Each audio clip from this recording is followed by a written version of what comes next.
Hello class, welcome back बच्चों। तो प्यारे बच्चों, स्टार्ट करते हैं नया लेक्चर। बेटा, लास्ट लेक्चर में ना हम टॉपिक खत्म कर चुके हैं सिलेक्शन प्रोसेस। अभी हमारे पास ना लगभग एक आखिरी टॉपिक बचता है, ट्रेनिंग एंड डेवलपमेंट। उससे रिलेटेड सारी बातें आज हम खत्म कर लेंगे। और बेटा, स्टाफिंग की डेफिनेशन और स्टाफिंग की इंपॉर्टेंस, इतना टॉपिक मेरे पास है, आज खत्म हो जाएगा, चैप्टर वाइंड अप हो जाएगा। ठीक है जी। तो बहुत जल्दी से, बहुत स्पीड पे हमारा दूसरा चैप्टर फिनिश। ठीक है जी। अभी बाकी केस स्टडीज और पास्ट ईयर क्वेश्चन जो रहते हैं वो रहते हैं। ठीक है, वो भी करते हैं बेटा। इसके बाद उसी का नंबर है। कल लेकिन कोई क्लास नहीं होगी, मैं पहले बता रहा हूँ बीएसटी की। कल मैंने सुनना है पूरा चैप्टर ही आपसे। कुछ सुनो, वो मेरी पसंद का टॉपिक है। ठीक है सर, मेरी बैंड थोड़ी बचेगी रिवीजन बैच में, आपकी डबल बचेगी। अब ओखली में सर दे दिया, मूसल से क्या डरना, मसले तो जाओगे। तो वो क्या करते हैं स्टार्ट। ट्रेनिंग एंड डेवलपमेंट से सब सामने देखना बेटा, सिर्फ 5 मिनट मुझे दो। बेटा, ट्रेनिंग एंड डेवलपमेंट की हम बात ना पहले भी कर चुके हैं, जब स्टाफिंग प्रोसेस में स्टेप को पढ़ रहे थे। ट्रेनिंग बेटा एक पर्टिकुलर स्पेसिफिक जॉब से रिलेट करती है, एक पर्टिकुलर चीज से रिलेट करती है। डेवलपमेंट का बेटा किसी जॉब से लेना देना नहीं होता। वैसे मैं बता देता हूं, अगर 1 मार्कर के हिसाब से हिंट दूं तो बेटा, पास्ट में 1 मार्कर आए हुए हैं, आपको पता लग जाएगा जब मैं कराऊंगा इसके क्वेश्चन। बेटा, हमेशा लिखा आता था it is a career oriented process, और उसके बाद एक दो लाइनें और होती थी। जैसे दिखता था ना करियर ओरिएंटेड प्रोसेस, समझ जाओ बेटा इशारा डेवलपमेंट की तरफ है। और ये कहता था it is a job oriented process. देखो, ट्रेनिंग हमेशा जॉब ओरिएंटेड ही रही है। उसका काम आपको एक स्पेसिफिक फील्ड में इक्विप करना है, आपका स्किल एनहांसमेंट करना है। डेवलपमेंट का काम किसी एक पर्टिकुलर स्पेसिफिक जॉब में है, आपको आपका स्किल बढ़ाना नहीं है, ये ओवरऑल स्किल को बढ़ाना है। अगर मैं कहूं मैं आपको अपनी ऑर्गेनाइजेशन में ऐसा अकाउंटेंट अपॉइंट कर रहा हूं, तो बेटा ट्रेनिंग सिर्फ अकाउंटिंग सॉफ्टवेयर पे ही चल सकती है। और अगर मैं डेवलपमेंट की बात करूं तो वो इंग्लिश स्पोकन प्रोग्राम हो सकता है, वो पर्सनालिटी डेवलपमेंट प्रोग्राम हो सकता है, वो कुछ और भी हो सकता है। क्लियर है बेटा बात? बाबू, अब ट्रेनिंग हमारे पास दो तरीके की होती है। एक on the job training, on the job training, और एक ऑफ द जॉब ट्रेनिंग। बेटा, ऑन द जॉब मतलब जॉब के साथ साथ training, learning while you actually doing. मतलब काम करते रहो, जितना आता है नया सीखते भी रहो। Learning while you actually doing, actually में काम भी कर रहे हो और बेटा नया सीख भी रहे हो, इसे बोलते हैं on the job. Of the job क्या होता है बेटा? पहले सीख लो, बाद में जॉब। ऑफ द जॉब यानी कि learning before you actually doing, पहले सीख लो, बाद में काम करना। समझ में आती है बात? बेटा, मेरे pass on the job training में 3 मेथड हैं, और ऑफ द जॉब में सिर्फ एक है, वेस्टिब्यूल ट्रेनिंग। वेस्टिब्यूल ट्रेनिंग क्या होती है बेटा? वेस्टिब्यूल ट्रेनिंग बेटा अगेन ऑफ द जॉब का पार्ट है, तो मतलब तो समझ ही रहे होंगे कि पहले काम सिखाया जाएगा, बाद में बेटा आपसे नौकरी ली जाएगी। बाबू, पहले काम क्यों सिखाया जा रहा है? ऐसी क्या दिक्कत है इसमें? ये जॉब के साथ साथ नहीं हो सकती? नहीं हो सकती बेटा। This training is always conducted away from the actual work place. ऐसी ट्रेनिंग हमेशा वर्क प्लेस से आपकी दूर होगी, वर्क प्लेस पे नहीं होगी। क्यों बेटा? बेटा क्योंकि जो आप टूल्स इक्विपमेंट्स हैंडल करने वाले हो वो बहुत सोफिस्टिकेटेड है, where mistakes are likely to occur, जहां मिस्टेक होने के चांसेस बहुत ज्यादा है। ये बेटा आपको फेमिलियराइज करने का एक बहुत अच्छा तरीका है उन टूल्स के साथ, उन इक्विपमेंट के साथ जो आप रियल वर्क प्लेस पे देखोगे। देखो, मैं इतनी लंबी लंबी हाँकता रहा हूं, एग्जाम्पल नहीं दूंगा ना तो शायद कुछ भी बात दिमाग में नहीं जाएगी। सबसे पहले एक बेस्ट एग्जाम्पल दे देता हूं, पायलट की ट्रेनिंग। बेटा, पायलट की ट्रेनिंग एक्चुअल वर्क प्लेस पे हो सकती है? ऐसा हो सकता है बेटा एक इंसान जो उसको सिखाने वाला कोच है वो एक तरफ बैठ जाए और पायलट और जो ट्रेनी है उसे एक तरफ बैठाओगे, चल कोई नहीं तो जहाज जुड़ा, देखी जाएगी जो होगा, ऐसे? सर हो सकती है ऐसी ट्रेनिंग? ऑन द जॉब हो सकती है, समझ में आ रहा होगा, जॉब पे नहीं हो सकती कभी ये training. Away from the actual work place, हमेशा वर्क प्लेस से बहुत दूर। बेटा ऐसे केसेस में बिल्कुल आप वैसा ही एटमॉस्फेयर क्रिएट करते हो जैसा रियल वर्क प्लेस पे देखना है अभी एम्प्लॉय ने। बिल्कुल वैसे ही टूल्स, बिल्कुल वैसे ही इक्विपमेंट जो रियल वर्क प्लेस पे देखेगा, आप फैमिलराइज कर रहे हो उसको इन सब चीजों से। मैं आपको बता देता हूँ, ऐसी ट्रेनिंग जनरली एक रूम में रहती है जहां सामने कुछ और नहीं बेटा, एक टीवी स्क्रीन या कंप्यूटर लगा होता है। बिल्कुल ऐसा ही लगा जैसे इंजन होता है ना बेटा, बिल्कुल इंजन की शक्ल बिठाई होती है, बनाई होती है, आपको बिठा दिया जाता है, और बेटा बिल्कुल वैसे ही गियर सारे बटन वैसे ही लगे होते हैं, ठीक है ना। और जैसे जैसे आप बटन दबाते रहते हो टीवी स्क्रीन पे दिखता है कि कहीं ना कहीं आपने फ्लाइंग स्टार्ट कर दी, बिल्कुल वैसा ही। बेटा जब भी आप सेम एटमॉस्फेयर क्रिएट करते हो, इसको टेक्निकल भाषा में बोलते हैं प्रोटोटाइप क्रिएट करना, ठीक है जी। नोट्स में नहीं लिखा हुआ है वर्ड, मैंने पिछली बार आपको कहा था लिख लेना, काम की बात तो मैं वैसे भी नहीं लिखता हूँ नोट्स में, ठीक है ना, सबको मेरे नोट्स चाहिए ना। बेटा प्रोटोटाइप क्रिएट करना वर्थ वो है जो मैं पढ़ा रहा हूँ, वर्थ इसकी नहीं है, वर्थ ये तो मैं सारी दुनिया को बांट देता हूँ बेटा। बाबू प्रोटोटाइप क्रिएट करना बोलते हैं इसको, आप प्रोटोटाइप क्रिएट करते हो, और आपको शायद थोड़ा सा आइडिया हो इस बात का, आपने कहीं सुना भी हो, जैसा अगर आप नए नए पायलट बनते हो ना, आपको रैंकिंग दी जाती है बेटा इन चीजों पे, कि कितनी अच्छे से आपने फ्लाई किया है, कितने अच्छे से आपने लैंडिंग कराई है, इन सब चीजों पे मार्किंग दी जाती है। इनिशियली बेटा आपको बहुत क्रिटिकल साइट्स नहीं दी जाती, पढ़ा है आपने ऐसा कुछ, या अगर बहुत ज्यादा विजिबिलिटी हो तभी आपको फ्लाइंग की परमिशन होती है, ये कैप्टन के ऊपर भी डिपेंड करता है, आपको ऐसा लग रहा हो, ठीक है ना। जैसे कि अभी सर्दियां होंगी, ठीक है, फॉग होगी, तो विजिबिलिटी कम होती है ना, जो नए नए कैप्टन होते हैं उनको फ्लाइंग की परमिशन नहीं होती, बहुत क्लियर एटमोस्फेयर होता है, जब उनको लगता है ना विजिबिलिटी हो गई है 50 मीटर 100 मीटर, तब फ्लाइंग की परमिशन होती है उनको। और जो बड़े मास्टर हो चुके होते हैं उनको 20 मीटर पे विजिबिलिटी है तब भी फ्लाइंग की परमिशन होती है, ठीक है जी। कुछ एयरपोर्ट, कुछ साइट्स ऐसी हैं जो बड़ी रिस्की मानी जाती है, वहां पे नए नवेले कैप्टन को नहीं भेजा जाता। तो भैया ये है ट्रेनिंग जो एक्चुअल वर्कप्लेस से बहुत दूर होगी आपकी, क्लियर है बात, समझ में आती है बात, क्यों होगी एक्चुअल वर्कप्लेस से दूर? क्योंकि बेटा रियल एटमॉस्फेयर ऐसा है कि अगर आपने गलती करी, मशीनरी इतनी सोफिस्टिकेटेड है कि करोड़ों का लॉस तो होगा ही होगा ऑर्गेनाइजेशन का, और जो ह्यूमन लॉस होगा वो मेजर नहीं कर पाओगे, जान जा सकती है कहीं पैसेंजर्स की। क्लियर वेस्टिब्यूल ट्रेनिंग, आगे बढ़ सकते हैं। मैंने लास्ट टाइम पर आपको एक और बात भी समझाई थी प्रोटोटाइप से रिलेटेड, कि अगर आप स्पेस में जाते हो, एस्ट्रोनॉट्स हो आप, अगर आप स्पेस में जाते हो और 6 महीना, साल भर, 3 महीना, क्योंकि बेटा इतना कॉस्टली है जाना कि ऐसा नहीं हो सकता कि छू के आ जाओ बस स्पेस, ठीक है ना जी। आप रिसर्च वर्क के लिए जाते हो, 3 महीने में आ रहे हो, 6 महीने में आ रहे हो, साल बाद आ रहे हो, बेटा जब आप वापसी आते हो एकदम आपकी बॉडी बेटा इस एटमॉस्फेयर को सूट नहीं कर सकती, आपके लिए प्रोटोटाइप क्रिएट किया जाता है, बिल्कुल वैसे ही एटमॉस्फेयर क्रिएट किया जाता है जैसा आप स्पेस में देखा था आपने, ठीक है जी। तुरंत लैंडिंग के बाद आपको बेटा उसी एटमॉस्फेयर में डाल दिया जाता है और धीरे धीरे आपकी सिचुएशन को रिलैक्स किया जाता है। सही मायने में आपको बाहर आने में लैंडिंग के बाद भी 10 दिन लग जाएंगे, ठीक है जी। एक और बात भी बोल देता हूँ, वही है प्रोटोटाइप, मैं प्रोटोटाइप से रिलेटेड एक और बात भी बोल देता हूँ। बेटा कई बार आपने सुना होगा कोई न्यूबॉर्न बेबी है, तुरंत ना ऐसा बोलते हैं लोग, मशीन में रख दिया बच्चे को, सुना है कभी ऐसा आपने? क्या हुआ, ये मशीन क्या है, इसे इनक्यूबेटर्स बोलते हैं बेटा। इनक्यूबेटर्स क्या होते हैं बेटा? बाबू बिल्कुल वैसा ही एटमॉस्फेयर जैसा वो बेटा अपनी मदर के मॉम में देख रहा था, वैसे ही एटमॉस्फेयर में रखना, यानी कि वो बच्चा सरवाइव नहीं कर पा रहा इस एटमॉस्फेयर में, धीरे धीरे उसकी भी सिचुएशन रिलैक्स की जाती है उस मशीन की, जिसको इनक्यूबेटर बोलते हैं, और फिर उसको रियल एटमॉस्फेयर में लाया जाता है। समझ में आ जाओगे शायद प्रोटोटाइप क्या है, मैंने बहुत सारे एग्जांपल दे दिया, क्लियर है बात, आगे बढ़ सकते हैं।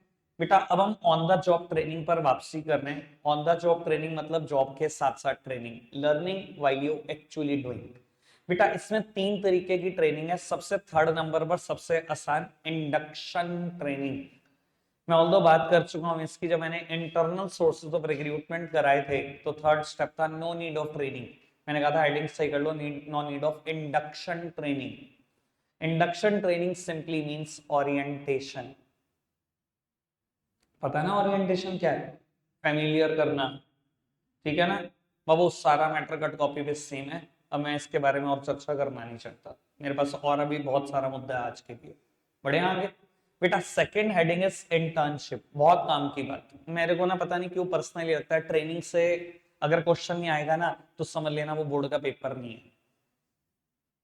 मैं इतनी इंपॉर्टेंस बता सकता हूँ इस टॉपिक की, जो आज का लेक्चर, अगर यहाँ से कोई क्वेश्चन आया ना समझ लेना बोर्ड का पेपर नहीं है, कुछ गलती हुई है बस। आएगा ही आएगा पेपर, आएगा ही आएगा। पास्ट ईयर क्वेश्चन करोगे ना मेरे साथ, देखना कितने क्वेश्चन है ट्रेनिंग पर। बेटा second one is internship training. India में बेटा ऑलमोस्ट हर प्रोफेशन के लिए आपको इंटर्नशिप से गुजरना ही पड़ता है। क्या होती है इंटर्नशिप? बेटा इंटर्नशिप ट्रेनिंग वो ट्रेनिंग है जिसमें बैलेंस बिठाने की कोशिश की जाती है थियोरेटिकल नॉलेज और प्रैक्टिकल नॉलेज के बीच। बेटा थियोरेटिकल नॉलेज जो आप गेन करते हो इन द क्लासरूम, उसकी प्रैक्टिकल एप्लीकेशन सीखने के लिए इंटर्नशिप ट्रेनिंग दी जाती है। एग्जाम्पल देता हूँ अपना ही बेटा, मुझे तो सबसे आसान वही एग्जाम्पल समझ में आता है। वो एक बात बताओ, आप सीए कर रहे हो, ठीक है, आपने बहुत सारी मतलब नॉलेज गेन करी है अपनी बुक से। हमारा इंस्टीट्यूट क्या करता है, बुक्स इशू कर देता है, ठीक है जी, कोई लेक्चर तो लेता नहीं, आपको कहता है जी पढ़ लेना बुक्स, पेपर देने हैं, कोई प्राइवेट ट्यूशन करनी है तो कर लो, हम तो कोई बस बुक्स ही देते हैं, हम कोई कोचिंग तो कराते नहीं। तो बेटा मैं कहता हूँ हमने क्लासरूम्स में, हमने प्राइवेट ट्यूटर्स पे जा जाके बहुत सारी थियोरेटिकल नॉलेज गेन करी। पर आप एक बात बताओ, क्या ये थियोरेटिकल नॉलेज गेन करके कोई इनकम टैक्स का केस लड़ सकता है? कोई ऑडिट कर सकता है? किताबों में बता दिया जी ऐसे होता है ऑडिट, वैसे होता है ऑडिट, अच्छा जी ऐसे ऑडिट हो जाएगा? करना आ जाएगा हमें बस ये चीजें पढ़कर? कभी भी नहीं आएगा। सेम वे अगर डॉक्टर, कोई डॉक्टरी की पढ़ाई कर रहा है बेटा, क्या बेटा सिर्फ बुक्स पढ़ के सर्जरी कर देगा कोई परफॉर्म? सवाल ही पैदा नहीं होता। बेटा ये जो थियोरेटिकल नॉलेज आप गेन कर रहे हो उसकी प्रैक्टिकल एप्लीकेशन भी तो कहीं सीखोगे ही। तो बेटा सीए के लिए तो ये जरूरी है कि 3 साल एक चार्टर्ड अकाउंटेंट के अंडर आपको काम सीखना पड़ेगा। वो जो चीजें आपने थियोरेटिकली सीखी हैं उसकी प्रैक्टिकल एप्लीकेशन सिखाएगा आपको सीए। कैसे इनकम टैक्स रिटर्न फाइल होती है, कैसे ऑडिट करते हैं, कैसे जीएसटी डिपार्टमेंट में जाते हैं, कैसे केसेस को लड़ते हैं, किस केस की क्या रिक्वायरमेंट है, कैसा ड्रेसिंग साइंस होना चाहिए, क्या बोल सकते हो क्या नहीं बोल सकते, सब कुछ सिखाते हैं बेटा, सब कुछ। तो इंडिया में हर प्रोफेशन के लिए इंटर्नशिप जरूरी है। अब मैं आपको एक बात बताता हूँ, ये 3 साल इतना बड़ा टाइम पीरियड क्यों है? देखो हर प्रोफेशन में 3 साल नहीं है, ठीक है जी। अगर मैं डॉक्टर की बात करूं शायद उनके पास हमारे से भी ज्यादा 4 साल है, ठीक है। सीए में 3 साल है, लॉयर को 1 ही साल है, सीएस में शायद 1 से 1.5 साल है। हर एक का अलग अलग टाइम पीरियड है, क्योंकि सीए प्रोफेशन में सीखने वाला काम बहुत सारा है, इसलिए 3 साल है। अब बेटा इसे क्यों ऑन द जॉब बोला गया? क्योंकि देखो पहले साल मैं कहता हूँ आपने बहुत सारा काम सीख लिया, दूसरे साल क्या होता है, जो काम आप सीख चुके होते हो वो कर रहे होते हो, और अगर कुछ नया आया तो नया सीख लो। तो learning while you actually doing, आप एक्चुअली में कर भी रहे हो और बेटा कुछ नया आता तो सीख भी लेते हो, इसलिए इसको बोला गया बेटा ऑन द जॉब ट्रेनिंग, ठीक है जी। और ड्यूरिंग द ट्रेनिंग पीरियड आपको बेटा स्टाइपेंड मिलती है, ठीक है जी। एक बात ध्यान रख लेना बेटा, जो एक ट्रेंड पर्सोनेल को मिलता है उसे सैलरी बोलते हैं, जो एक ट्रेनी को मिलता है उसे स्टाइपेंड बोलते हैं बेटा, ठीक है जी। सैलरी कभी नहीं बोलना है इसको, और अमाउंट बहुत कम होती है, बहुत कम होती है सैलरी से, ठीक है जी। मैं अपनी बता देता हूँ, फर्स्ट ईयर मेरी इंटर्नशिप पे 750 रुपए महीना मिलते थे, 25 रुपए दिन। पेट्रोल भी नहीं निकलता भैया, सीधी सी बात ही बता रहा हूँ आपको। दूसरे साल 1,000 रुपए, तीसरे साल 1250 रुपए। खैर मेरे सीए बनने के बाद अब 10 साल हो गए, बहुत चेंजेस आ गए हैं, 4 4 गुना हो चुका है, 3,000 4,000 5,000 हो चुका है। फर्स्ट ईयर 3,000 मिलते हैं सीए इंटर्न को, सेकंड ईयर 4,000 और थर्ड ईयर 5,000। मतलब मैं अगर थर्ड ईयर की बात करूं, मैं अपनी बताता हूं आपको, you are almost a chartered accountant, almost बन ही चुके हो। मुझे अपने ऑफिस का चप्पा चप्पा आता था, सारा सारा काम आता था, सब क्लाइंट्स को जानता था, सब कुछ आता था। और अगर कभी सोचो 1250 रुपए मिल रहे हैं, कुछ दिन के बाद आप सीए बनने वाले हो, कैसा लगेगा आपको? कभी कभी लगता है सीए को फ्री का नौकर मिल गया, पर चलो खैर, काम आपको भी सीखना ही होता है। ठीक है जी, बात समझ में आती है। चलो आगे बढ़ते हैं जी। बेटा first one is apprenticeship training. बेटा अप्रेंटाइज किसको बोलते हैं? अप्रेंटाइसशिप ट्रेनिंग है। अप्रेंटाइज बोला जाता है ट्रेनी को, बस सिनोनियम है बेटा ट्रेनिंग का, अप्रेंटाइज। बेटा ऐसी ट्रेनिंग में अप्रेंटाइज को प्लेस कर दिया जाता है under the guidance of master worker. बेटा अप्रेंटाइज हर टाइम पर मास्टर वर्कर की गाइडेंस में रहेगा। जनरली बेटा ऐसी ट्रेनिंग प्लम्बर, इलेक्ट्रीशियन ऐसे लोगों की होती है। अगेन ट्रेनिंग का टाइम पीरियड वेरी करता है 2 to 5 years, 2 से 5 साल ट्रेनिंग का टाइम पीरियड, क्योंकि सीखने के लिए बहुत कुछ है। इलेक्ट्रीशियन बनना है या प्लम्बर बनना छोटी फील्ड नहीं है, बहुत कुछ है सीखने को। और ये आपकी ग्रिस्पिंग पावर पे भी डिपेंड करता है कितने टाइम में सीखते हो। इसलिए ट्रेनिंग 2 से 5 साल की है। किसी इंसान की 3 में खत्म हो सकती है, किसी की 5 में हो सकती है। अगेन जितना टाइम पीरियड आप काम करोगे उस टाइम में जो आपको मिलेगा उसे हम स्टाइपेंड बोलेंगे, सैलरी नहीं बोल सकते बेटा, क्योंकि अब आप ट्रेनी हो। ठीक है जी। और मैं अगर एग्जांपल देना चाहूँ, आपने प्रैक्टिकल लाइफ में भी ऐसे एग्जांपल बहुत देखे हैं। ठीक है जी। अभी आप एक इलेक्ट्रीशियन को कॉल करो, जी आप आना, जो आपके घर में रेगुलर आता है, तो देखना अपने साथ एक छोटू लेकर आएगा। छोटू स्टूल ले गया, करते हैं ऐसे काम हो। ठीक है, देखो जितना काम वो छोटू को सिखा चुका है, वो छोटू ही अप्रेंटाइज है, जितना काम सिखा चुका है उतना तो कहेगा उसको करता रहे। ठीक है जी। और जो काम उसको नहीं सिखाया, बेटा छोटू ने अगर सारा काम जो सीखा हुआ था वो कर लिया, उसका कहेगा देख मैं बताता हूँ तेरे को ये कैसे करते हैं। तो बेटा ऑन द जॉब ट्रेनिंग है, करते जाओ, नया सीखते जाओ। Learning while you actually doing. जो आता है वो करो, जो नहीं आता वो सीखो। क्या मैं क्लियर हूं अभी इस बात को लेकर? सारी ट्रेनिंग समझ में आ गई? टॉपिक खत्म नहीं हुआ अभी, ट्रेनिंग भी है इसमें एक और टॉपिक। फिलहाल बताओ ओके। बेटा अब ना ट्रेनिंग एंड डेवलपमेंट की एडवांटेज है to the organisation, to the employees. एक बार फटाफट से उसको कर रहे हैं। ट्रेनिंग एंड डेवलपमेंट की एडवांटेजेस टू द ऑर्गेनाइजेशन और टू द एम्प्लॉइज। बेटा कहीं ना कहीं एक बात समझो, आप ऑर्गेनाइजेशन में गए, ऑर्गेनाइजेशन में आपका सिलेक्शन हो गया, प्लेसमेंट ओरिएंटेशन हो गया, फिफ्थ स्टेप आता था स्टाफिंग प्रोसेस का, ट्रेनिंग एंड डेवलपमेंट। मैं कहता हूं आप कितना पढ़ लिख कर भी चले जाओ, बहुत भी पढ़ लिए, डिग्रियां कर ली 10, तब भी बेटा जिस ऑर्गेनाइजेशन में जाओगे वो कहेगी आपको हमारे ऑर्गेनाइजेशनल कल्चर के बारे में नहीं पता, आप हमारा ऑर्गेनाइजेशनल क्लाइमेट नहीं जानते, आप हमारा अकाउंटिंग सॉफ्टवेयर चलाने नहीं जानते, आप हमारा प्रोडक्शन प्रोसेस नहीं जानते, आपको ट्रेनिंग लेनी पड़ेगी। और बेटा ऑर्गेनाइजेशन अपने वर्कर की ट्रेनिंग पे कई लाखों कई करोड़ों फूकती है। एनुअल रिपोर्ट्स आप सबने बनाई होगी, देख लेना बेटा अदर एक्सपेंसेस में कितने खर्चे ट्रेनिंग पे होंगे। हर ऑर्गेनाइजेशन के खर्चे कहीं कुछ लाखों में होंगे, कुछ करोड़ों में होंगे। बेटा क्या ऑर्गेनाइजेशन को कोई फायदा नहीं है इस ट्रेनिंग का अगर वो आपके ऊपर करोड़ों फूक रही है? ऐसा हो ही नहीं सकता, कोई आपके ऊपर करोड़ों ऐसे नहीं फूक सकता। तो कहीं ना कहीं उसको कुछ तो फायदा होगा, तभी तो आपके ऊपर करोड़ों रुपए फूक के जा रहे हैं। तो यानी कि बेटा ऑर्गेनाइजेशन को भी कुछ ना कुछ फायदा जरूर होता है ट्रेनिंग से, और बेटा एम्प्लॉय को भी होता है। पहले हम ऑर्गेनाइजेशन के फायदे की बात करेंगे, फिर एम्प्लॉय के फायदे की बात करेंगे। ऑर्गेनाइजेशन को क्या फायदा होता है? मैं कहता हूं बेटा एक अनट्रेन एम्प्लॉय ज्यादा वेस्टेज करता है, ये सबको पता है। मान लो अगर आप एक अनट्रेन एम्प्लॉय को इनपुट्स दे दो बेटा 100, उसने क्या करना है बेटा, वेस्टेज कर देनी है 30-40 यूनिट। मान लो 30 यूनिट वेस्ट कर देगा और आउटपुट बना भी देगा 70, तो बेटा अनट्रेन एम्प्लॉय की प्रोडक्टिविटी आप बोल सकते हो 70% है। प्रोडक्टिविटी क्या होती है बेटा? Ratio of output in comparison to the ratio of input, है ना। अनट्रेन एम्प्लॉय की प्रोडक्टिविटी 70% है।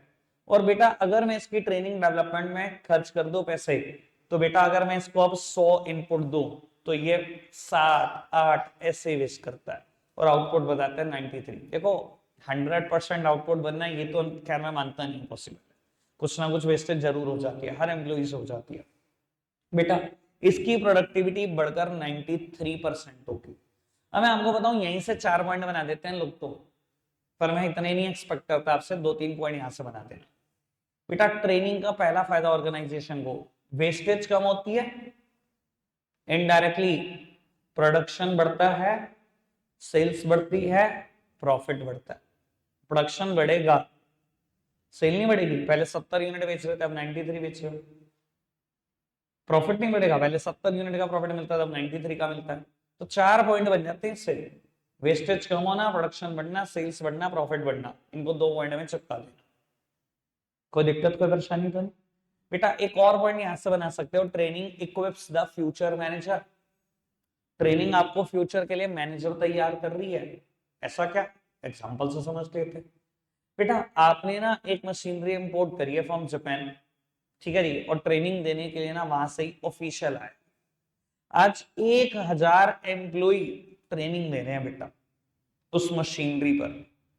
बेटा वो 1 महीना तक रुका इंजीनियर, ट्रेनिंग दी उसने, 1 महीने के सारे खर्चे ऑर्गेनाइजेशन को बियर करने पड़े उसके। ठीक है जी, जो ट्रेनिंग की कॉस्ट है सब ऑर्गेनाइजेशन ने बियर करी, उसके आने जाने का खर्चा, उसके रहने खाने का खर्चा, कई करोड़ों रुपए ऑर्गेनाइजेशन ने फूक दिए बेटा आपकी ट्रेनिंग पर। ठीक है, तो वो 1 साल निकल गया, 2 साल निकल गया, 3 साल निकल गया, सब लोग काम कर रहे हैं मशीनरी पर, कुछ लोग बहुत अच्छा कर रहे हैं, कुछ लोग अभी भी खराब कर रहे हैं। बेटा अब हम चाह रहे हैं कि एक नया बैच एम्प्लॉय का रिक्रूट करें, और हमने 500 नए एम्प्लॉय रिक्रूट करे। अब इन 500 को कौन सिखाएगा? बेटा कोई भी ऑर्गेनाइजेशन है बहुत समझदार है, अब दोबारा जापान से इंजीनियर नहीं आएगा, दोबारा करोड़ों रुपए नहीं फूकेगी। बेटा आप में से ही जो लोग अच्छा कर रहे होंगे उनको हायरार्की में प्रमोट कर दिया जाएगा, उन्हीं को मैनेजर बना दिया जाएगा कि आप दोगे इन 500 एम्प्लॉय को ट्रेनिंग। तो बेटा एक ट्रेनिंग की वजह से ही आप खुद भी मैनेजर बन सकते हो। Training equips the future manager, organisation को फायदा। बेटा उस इंजीनियर की कॉस्ट नहीं सह सकते आप, लेकिन अपने ही एम्प्लॉय को मैनेजर बना के उसकी कॉस्ट आराम से सह लोगे। उसकी जितनी साल की कॉस्ट है उसकी 15 दिन की कॉस्ट है। समझ में आ रही है बेटा बात? पक्का से। वो उसके बाद एक बात आती है, training make effective response to the dynamic environment. Training dynamic environment में इफेक्टिव रिस्पॉन्स देने के काम आती है। अच्छा ये तो सबको पता है, जिस बिजनेस एनवायरमेंट में हम बिजनेस कर रहे हैं ये डायनेमिक है, it is keeps on changing. बेटा अगर ये कीप्स ऑन चेंजिंग है, ये डायनेमिक है, आपको क्या लगता है इसमें बेटर रिस्पॉन्स आप कैसे दे सकते हो? Due to training only. Example देते हैं, 2-3 देते हैं तो आपको शायद समझ में आए बात। एक बात बताओ बेटा, किसी टाइम पर ना बैंक में मैनुअल वर्किंग होती थी, ठीक है जी, कोई कंप्यूटर्स नहीं थे, मैनुअल वर्किंग होती थी। जब कंप्यूटर्स आए, जब एनवायरमेंट बदला, किसने दिया उस एनवायरमेंट में बेटर रिस्पॉन्स? श्योरली जितने लोग बैंक में काम कर रहे थे सबको ट्रेनिंग दिलवाई होगी बैंक ने, पैसा खर्चा होगा उनकी ट्रेनिंग पर। तो ट्रेनिंग का फायदा क्या है? Making effective response to the dynamic environment. मैं अपना एग्जांपल देता हूँ बाबू, हम भी कभी स्मार्ट बोर्ड पे पढ़ाते थे, शुरुआत तो मैंने भी वैसे किया जैसा सबने किया, व्हाइट बोर्ड ही पढ़ाते थे हम तो सारे। ठीक है जी, जब एनवायरमेंट बदलने लगा, जब कोविड में सिचुएशन ऐसी हो गई कि रिकॉर्डेड क्लासेस का जमाना आ गया, फेस टू फेस क्लासेस नहीं चल रही थी, हमें भी क्लास रिकॉर्ड करने की जरूरत पड़ी, तो हमने भी ये बाय किया। और आपको क्या लगता है कि कोई मैं जन्म से सीखा हुआ था बोर्ड चलाना? ट्रेनिंग लिया मैंने भी इसको चलाने की। जिस कंपनी से आप खरीदते हो आपको ट्रेनिंग देती है, 2-3 सेशन देती है, तब जाकर आप चलाना सीखते हो। तो training make effective response to the dynamic environment. ऐसे कोई सीखे सिखाए थोड़ी आ जाते हैं। समझ में आई बेटा बात? कोई दिक्कत, कोई परेशानी तो नहीं? आगे बढ़ सकते हैं।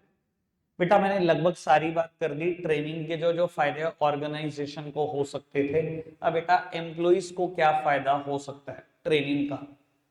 बाबू एक आध मैं आपसे गेस करा देता हूं, वैसे मैंने अभी एक बात यहाँ पर छोड़ दी है, चलो मैं वो भी पहले कंफर्म कर देता हूँ।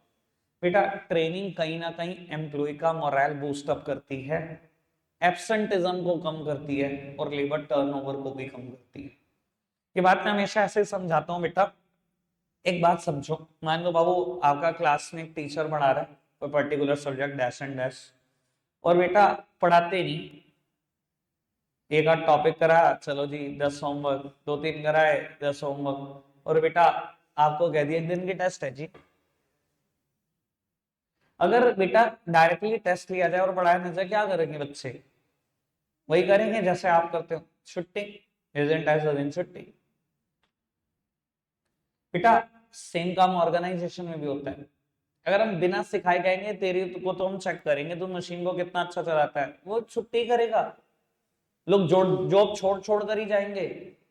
ट्रेनिंग देने का फायदा क्या होता है, अगर हमने उसको अच्छे से सिखा दिया बेटा वो छुट्टी नहीं करता। अगर हमने उसको अच्छे से पढ़ा दिया बच्चे को स्कूल में और कहा फिर टेस्ट है, फिर छुट्टी नहीं करता बच्चा, उसका कॉन्फिडेंस बहुत हाई होता है। सेम काम एम्प्लॉय का होता है। ट्रेनिंग देने का फायदा क्या, छुट्टियां कम हो जाती हैं एम्प्लॉय की, इट रिड्यूसेस एब्सेंटेइज्म, लेबर टर्नओवर को कम करता है ये, एम्प्लॉय मोरल बढ़ाता है। ठीक है जी। अब मैं एक फायदा तो यहाँ पर यही बता सकता हूँ कि एम्प्लॉय का मोरल बूस्टअप होता है ट्रेनिंग से, ये एम्प्लॉय का पर्सनल फायदा भी है। दूसरी बात बेटा, अगर आप अनट्रेन एम्प्लॉय थे, अगर आप अनट्रेंड थे और अगर आप ट्रेंड हो, दोनों के स्किल में फर्क नहीं है, स्किल का फर्क है और सैलरी का, अनट्रेंड एम्प्लॉय की जितनी सैलरी है उतनी ट्रेंड की है। तो भैया कहीं ना कहीं आपके स्किल इंप्रूव करते हैं, एक्सपर्ट बनते हो, as well as career prospects improve करते हैं, कॉन्फिडेंस भी बूस्ट अप करता है, मोरल बूस्ट अप करता है, ये सारे फायदे तो ही हैं। एक सबसे कमाल का फायदा बेटा, chances of accident get minimised. अगर आपको ट्रेनिंग दी जा रही है मशीनरी पर बेटा, एम्प्लॉय को उसमें सबसे बड़ा फायदा ये कि एक्सीडेंट के चांसेस कम हो जाएंगे। नई नवेली मशीनरियां हैं, किसी ने देखे नहीं, इंपोर्टेड मशीन है, चलानी आती नहीं, अगर खुद से सीधा चलाने बैठ जाओगे एक्सीडेंट भी कर सकते हो, चोट खा सकते हो, हाथ पैर कट जाते हैं बेटा, वर्क प्लेस बहुत खतरनाक जगह है। तो ट्रेनिंग का सबसे बड़ा फायदा यह है कि आपके एक्सीडेंट के चांसेस बिल्कुल कम हो जाते हैं। क्या अभी तक सारी बात क्लियर? ट्रेनिंग के सारे फायदे समझ में आते हैं बेटा? बिल्कुल फर्स्ट पेज पर आ जाओ जहां स्टाफिंग की डेफिनेशन लिखी हुई है, बिल्कुल फर्स्ट पेज पर आ जाओ।